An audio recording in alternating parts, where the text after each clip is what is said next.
Hey folks, my name is Hamish. I run this channel Long and Winding, which is all about showcasing the awesome trails and gravel roads we have here in Victoria, Australia. I'm also a Cannondale Australia brand ambassador, which means occasionally I get to see unreleased product before it hits the market. So today I'm really excited to share my thoughts on the brand new 2022 Cannondale Jekyll. So I haven't got a bike to actually ride, so I can't tell you about ride quality, but I can share my thoughts on what I can see on paper in terms of specs, suspension design and geometry. I also have some information on when the bikes will be released, what will be coming into the country and how much they'll be. So let's get stuck in. Cannondale is a brand that seems to be going from strength to strength. They've launched the new Scalpel platform last year, the new Dave dirt jump bike a couple of days ago, and they're even breaking into the mainstream with ads in Times Square. But there's been a notable absence from Cannondale's mountain bike lineup of late. If you're all about gravity and enduro riding, the Habit was the biggest bike that Cannondale had on offer. Well, all that has changed today. Let's take a closer look at this new Jekyll. Geometry is arguably the most important feature of a bike, so let's start here. Cannondale described the new geometry as long, slack and low, and fully size specific. What does size specific mean? As the front wheel of the bike gets longer with each size, the chainstay length increases proportionally, keeping the rider centered between the wheels for true made-for-you handling. Size-specific geo isn't anything new, but you don't see many companies offering size-specific chainstay lengths. It'll be very interesting to see how this plays out on the trail, but on paper it makes sense to me. In terms of the actual numbers, for size medium we've got a slack 64-degree head angle, which puts it at the slacker end of the enduro bike spectrum. The seat tube angle is 77.5, which is nice and steep and should really help with the climbing. The reach is 450mm, chainstay length again on the medium is 435mm. Bottom bracket height is 348, which on average is about 3mm higher than its peers, but about 7mm lower than the last generation Jekyll, which had quite a high bottom bracket. Before we move on, a little bit about this channel. Long and Winding is all about bringing you stories from my mountain bike adventures here in Victoria, Australia. If this appeals, consider subscribing for more tales from the trails.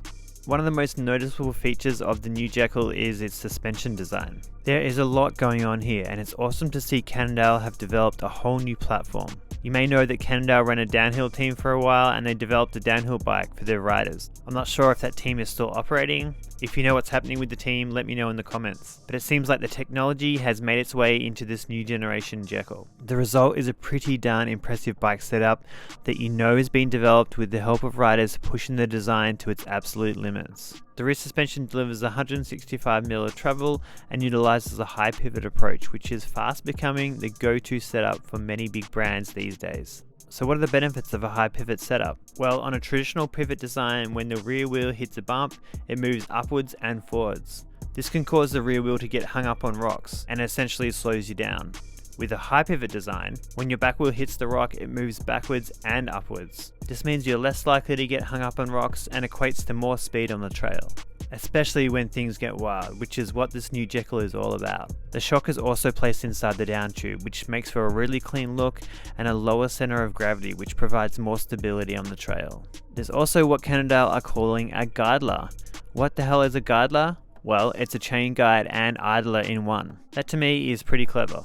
As well as size-specific geometry, Cannondale have introduced size-specific suspension, which they're calling proportional response suspension. This means they optimize the suspension kinematics by rider size. So no matter what size you are, you're going to get a suspension system that's just right for you. All the suspension out back is designed around a 170mm fork.